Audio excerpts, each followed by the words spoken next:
என் நெஞ்சில் குடியிருக்கும் திருச்சி பகுதி மக்கள் உங்கள் அனைவருக்கும் என்னுடைய வணக்கம். எல்லாரும் எப்படி இருக்கிறீங்க? காலையில் எல்லாரும் சாப்பிட்டீங்களா? ரொம்ப நேரமா வெயிட் பண்றீங்க போல.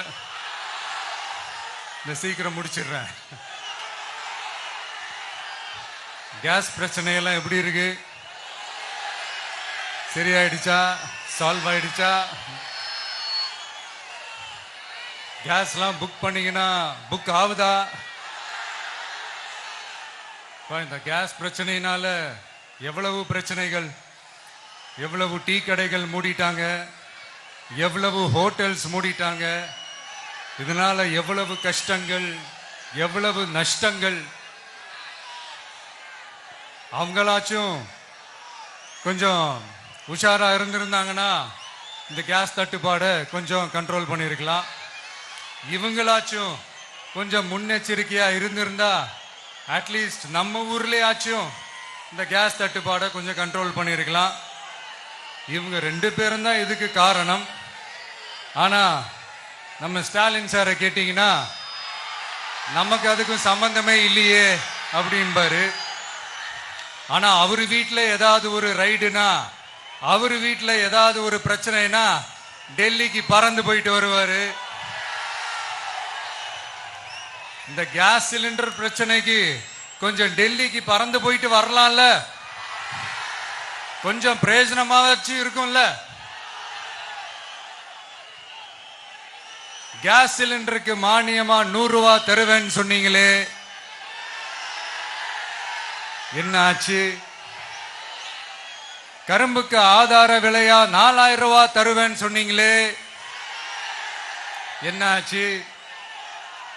இந்த ரேஷன்ல சர்க்கரை 1 கிலோ எக்ஸ்ட்ரா தருவேன்னு சொன்னீங்களே, என்னாச்சு? ரேஷன்ல உளுந்தம்பருப்பு கொடுப்பேன்னு சொன்னீங்களே, என்னாச்சு? நானும் இது எத்தனை வாட்டி ரிப்பீட் பண்றதுன்னு எனக்கு தெரியல. நீட்டை ரத்து செய்வோம்னு சொன்னீங்களே, என்னாச்சு? சோ எதெல்லாம் அவரால் செய்ய முடியாதோ அதையெல்லாம் பொய் வாக்குறுதிகளா கொடுத்து ஏமாத்துறது தான் இவருடைய வேலையே. இப்ப அடுத்த செட் ஆஃப் இந்த பொய் வாக்குறுதிகளை ரெடி பண்ணிட்டாரு. அதனால அவரை மாதிரி நாங்க பொய் வாக்குறுதிகள்லாம் கொடுக்க மாட்டோம். மக்களுடைய தேவைகள் என்னன்னு சரியா புரிஞ்சுக்கிட்டு அதுக்கேற்ற மாதிரி தான் நாம செயல்படுவோம். 6 சிலிண்டர்கள் தாய்மார்களுக்கு கட்டணம் இல்லாம அன்னபூர்ணி சூப்பர் 6 திட்டம் சொன்ன மாதிரியே நிறைவேற்றுவோம். கல்யாணம் ஆகி போற நம்ம தங்கைகளுக்கு 1 பவுன் தங்கமும் பட்டு சேலையும் சொன்ன மாதிரியே கொடுப்போம்.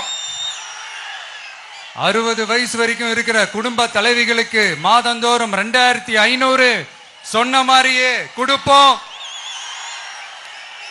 என்னுடைய அம்மா, அக்கா, தங்கைகள் எல்லாருமே தமிழ்நாட்டில் எந்த மூலையிலிருந்து எங்க வேணாலும், தமிழ்நாட்டுக்குள்ள எந்த பஸ்ல வேணாலும் ஃப்ரீயா சொன்ன மாதிரியே ஃப்ரீயா போகலாம்.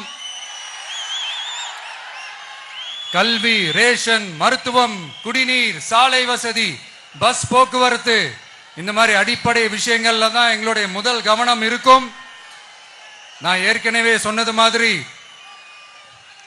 நிறைய கவர்மெண்ட் ஸ்கூல்ல இந்த டாய்லெட் வசதிகள்லாம் சரியா இல்ல, அதை சரிப்படுத்தணும்னு சொன்னோம். உடனே இதெல்லாம் ஒரு பெரிய விஷயமா அப்படின்ட்டு சில அறிவாளிங்க கேட்டாங்க.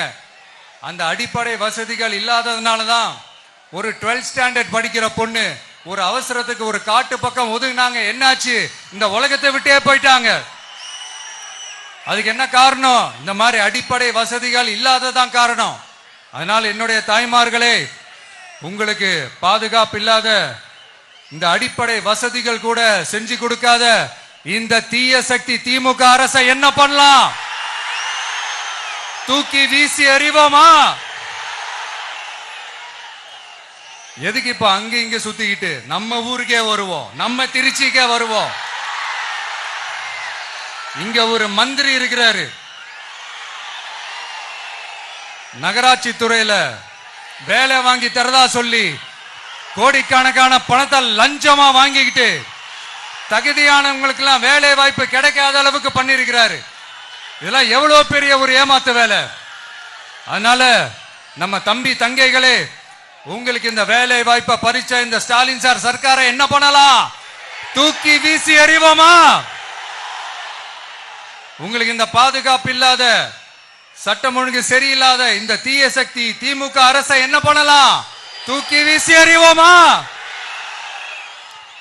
நகராட்சி துறையில மட்டுமே 1000 கோடிக்கு மேல ஊழல்னா, அப்ப மத்த துறையில எல்லாம் கொஞ்சம் கணக்கு போட்டு பாருங்க, தலையெல்லாம் சுத்தி போயிடும்.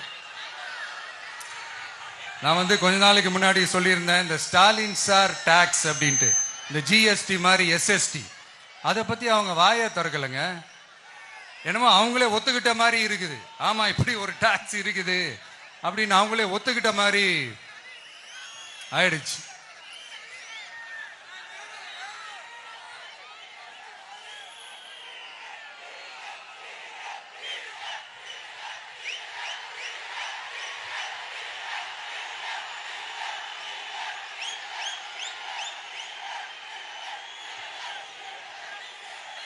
இந்த கல்லூரி பேராசிரியர்கள், கல்லூரி உதவி பேராசிரியர்களுக்கு அந்த போஸ்டிங்க்கு 2000 பேருக்கு மேல அந்த வேலை கொடுப்போம்னு சொன்னாங்க. கடைசியில் எத்தனை பேருக்கு கொடுத்தாங்க தெரியுமா?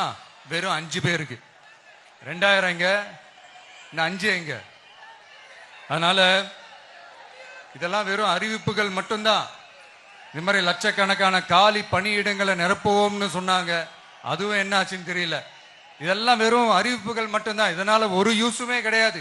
யூஸ்லெஸ் கவர்மெண்ட் இது. அது மாதிரி 100% ஒரு நியாயமான ஒரு ஆட்சியை நாம கொடுப்போம்ங்க. 100% நீங்க இந்த விஜய நம்பலாமுங்க. நீங்க நம்புறீங்கன்னு எனக்கு தெரியும். அதனாலதான் என்னுடைய சொந்த பந்தங்களாகிய உங்ககிட்ட எனக்கு அந்த உரிமை இருக்கு. எனக்கு ஒரு வாய்ப்பு கொடுங்க, எனக்கு ஒரு சான்ஸ் கொடுங்கன்னு உங்ககிட்ட கேட்காம வேற யாருக்கிட்ட நான் கேட்பேன்? அதனால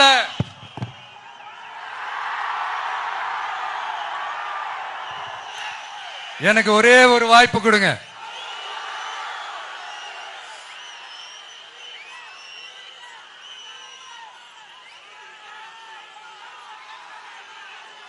இருந்தாலும் ரொம்ப முக்கியமா ஒன்ன நீங்க ஆழமா மனசுல வச்சுக்கணும். இந்த எலெக்ஷன்ல திமுக ஏலத்தில் எடுத்திருக்கிற கல்லாப்பெட்டி கூட்டணியோட சேர்ந்து, அப்புறம் நாம ஏற்கனவே சொன்னோமே அந்த மற்றும் பலர் கூட்டணின்னு ஒண்ணு இருக்குல்ல, அவங்களோடும் கள்ள கூட்டணி போட்டுக்கிட்டு எல்லாரும் முன்னா சேர்ந்துகிட்டு நம்மள உங்க விஜய எப்படியெல்லாம் எதிர்க்கிறாங்கன்னு நான் சொல்லிதான் உங்களுக்கு தெரியணும்னு அவசியம் இல்லை.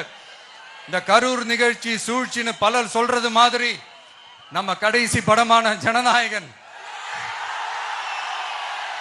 அதான் நம்ம மனசுக்கு நெருக்கமான உங்க எல்லாரோடும் நமக்கு இருக்கிற பூர்வ ஜென்ம பந்தத்தை இன்னமும் எங்க இறுக்கமா மாத்திடுமோன்னு, எங்க அது இந்த தேர்தலில் நமக்கு மிகப்பெரிய ஆயுதமா மாறிடுமோன்னு ஒரு கூட்டு சூழ்ச்சி, அதோட இன்னும் பல பல சூழ்ச்சிகள். அதனால உங்க மகன், உங்க அண்ணன், உங்க தம்பி, உங்க விஜய் கேட்கிறேன், உங்களுக்காக நீதி கேட்க வந்த எனக்கும் சேர்த்துதான் நீதி வேண்டும்.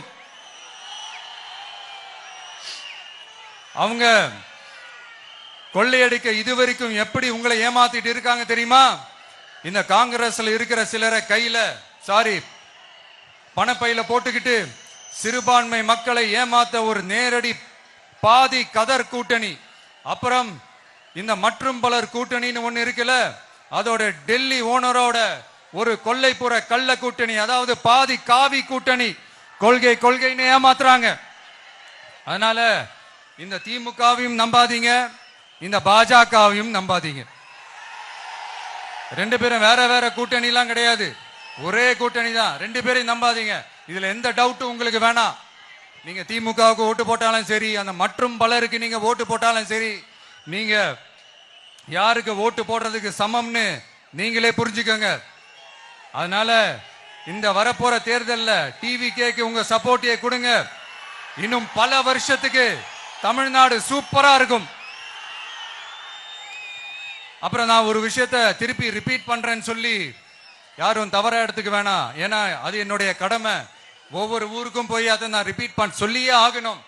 ஏப்ரல் 23ஆம் தேதி சும்மா காலங்காத்தால பக்காவா ரெடி ஆயிட்டு ஓட்டர் ஐடி கார்டை கையில எடுத்துக்கிட்டு முதல்ல பூத்துல போய் நின்னு அந்த விசில் சின்னத்துக்கு நேரா இருக்கிற அந்த பட்டனை ஒரு அழுத்துங்க. உங்க வீட்டுல இருக்கிற ஒவ்வொருத்தரையும் அழைச்சிட்டு போங்க. சப்போஸ் வெளியூர்ல இருந்து இங்க திருச்சியில இருக்கீங்கன்னா என்னடா ஊருக்கு போய் ஓட்டு போடணுமேன்ட்டு அசால்ட்டா விட்டுறாதீங்க. இப்பவே அட்வான்ஸ் அவங்களோட டிக்கெட்டை புக் பண்ணுங்க. இது ஒரு தலைமுறைக்கான ஒரு தேர்தல், உங்களுக்கான தேர்தல். எவ்வளவு பெரிய வசதியான வாழ்க்கையா இருந்தாலும் எல்லாத்தையும் உதறி தள்ளிட்டு உங்களுக்காக மட்டுமே வந்திருக்கிறேன். உங்களுக்காக நன்றி கடன் செலுத்துறதுக்காக மட்டுமே வந்திருக்கிறேன். அத்தனை வழிகளையும் தாங்கிக்கிட்டு உங்களுக்காக மட்டுமே வந்திருக்கிறேன். ஒரு நாளும் பொய் சொல்லி உங்களை நான் ஏமாத்த மாட்டேன். இந்த 4 முனை போட்டி 40 முனை போட்டின்னு எத்தனை முனை போட்டின்னு வந்தாலும் இங்க 2 முனை போட்டி மட்டும்தான். ஒன்னு டிவிகே, இன்னொன்னு டிஎம்கே.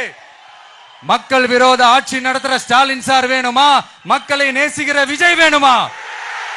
அவ்வளவுதான் இந்த தேர்தலே. அதனால உங்க விஜய்க்கு, உங்க அண்ணனுக்கு, உங்க தம்பிக்கு, உங்க பிள்ளைக்கு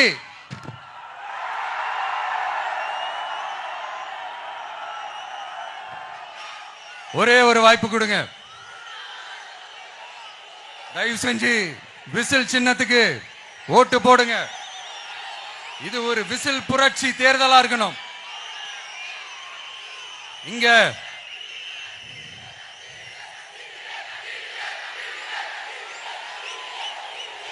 தேங்க்யூ. இங்க திருச்சி இந்த எல்லா தொகுதியிலும் நம்மளுடைய நண்பர்களை, நம்மளுடைய தோழர்களை வேட்பாளர்களா அன்னைக்கு அறிவிச்சேன், நான் நிப்பாட்டி இருக்கேன். அவங்க வேற, நான் வேறன்னு தயவு செஞ்சு பிரிச்சு பாத்துறாதீங்க. அவங்க எல்லாரையும் வெற்றி பெற செய்யணும்னு உங்க எல்லாரையும் தாழ்மையுடன் நான் கேட்டுக்கிறேன். நான் தன்னந்தனியாளு, நீ ஏளனமா பாரு.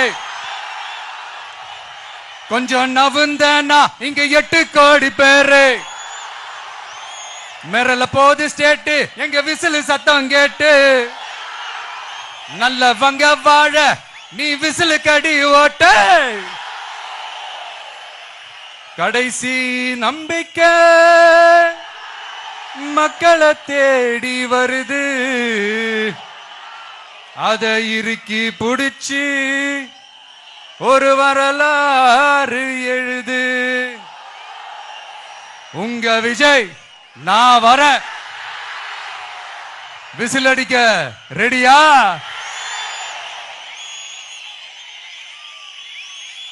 கான்பிடண்டா இருங்க.